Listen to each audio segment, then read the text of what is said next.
ainda sou sua mãe. Quando você não ouvir mais ou não se importar com o que eu digo, ainda sou sua mãe.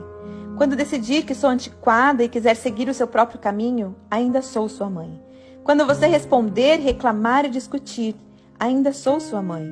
Quando você se mudar e levar um pedaço do meu coração com você, ainda sou sua mãe. E ainda amarei você tanto quanto no primeiro dia em que te segurei em meus braços. Ainda sou sua mãe. E orarei por você e farei o possível para que suas asas sejam fortes o suficiente para voar. Ainda sou sua mãe. E sempre desejarei o melhor para você, sacrificando meus planos pelos seus. Ainda sou sua mãe. Sempre terei espaço para você e um abraço para te acolher. Ainda sou sua mãe. E até meu último suspiro carregarei o seu amor comigo.